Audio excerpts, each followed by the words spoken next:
ئێمە ئەمڕۆ بۆ لە ڕێبەتی دەربڕین لە بەرامبەر لەشکرکێشی دەوڵەتی تورکیا بۆ سەر خاکی باشووری کوردستان بۆ سەر خاکی هەرێمی کوردستان کە هەوڵەدرێ ئێستا ئەو شەڕێکە لە نێوان وڵاتانی جیهانایە هەوڵەدرێ بەڵکێش بکرێ بۆ باشووری کوردستان بۆ سەر خاکی کوردستان چی لە ڕۆژاوای کوردستان چی لە باشووری کوردستان بۆیە ئەمڕۆ ئێمە هاتوونەتە ئێرە تاوەکو فشار دروستکەین لەسەرەوەی هەرچی زۆر حکوومەتی هەرێمی کوردستان لایەنە سیاسیەکان هەڵوێستی جدی بنوێنن ڕێگری بکەن لەو لەشکرکێشیە ڕێگری بکەن لە هاتنی تورکیا چونکە ئێمە دەزانین دەوڵەتی تورکیا هیچ کاتێک سەربەخۆیی کوردستانی نەویستووە.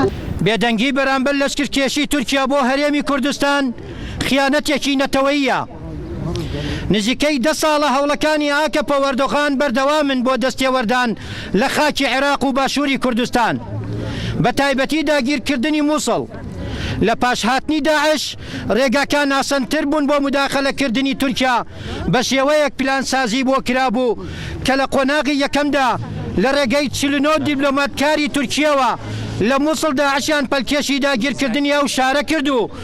لە قۆناغی دووەمیشدا وەک دەبینین جارێکی تر لەژێر ناوی شەڕی دژی تیرۆردا کۆمەڵێک پلانی بۆکەن و بەرنامە بۆ داڕێژرا و خۆی مەڵاستداوە. ئێمە لە باشووری کوردستان بەشێک لە وڵاتانی ناوچەکە کە ئەندامی ناوتۆن تەماشایان دەکرد کە هەرێمی کوردستان دەکەوێ یان ناکەوێ.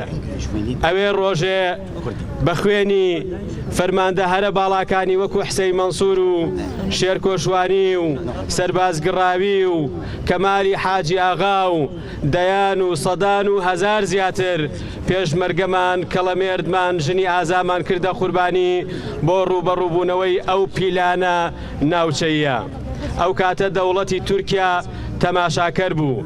هەرێمی کوردستان لە ناوەندە ڕسمیەکانیدا نیگەرانی خۆی پیشاندا کە نەهاتن پشتگیری بکەن لە ئارامی لە ئاسایشی هەرێمی کوردستان کە لە هەورێری پایتەختیشدا مەترسی هەبوو کە کونسوڵخانەی وڵاتی تورکیا و زیاتر لە 32 وڵاتی دنیای لێیە. ئەوێ ڕۆژێ ئێمە پێویستمان بە تورکیا و هەموو هێزەکانی دوور و نزیکە بوو. زۆر لە وڵاتان لە دوورەوە هاتن بەشداریان کرد و پشتیوانیان کردین کە جێگەی دەستخۆشی و سوپاسن و جوهدیان لە ناو دڵی خەڵکی کوردستانە. بەڵام تورکیا پەیوەندیەکانی هەڵسو کەوتەکانی هەنگاوەکانی نەک جێگومان بوون بەڵکو ئێستاکە کۆمەڵێ وڵاتی نێودەوڵەتی بە بەڵگەوە دەڕوانە ئەو ڕووداوانە بە نەخوازراوی کۆمەڵێ وڵاتی ناوچەکە تێوەی گلاون.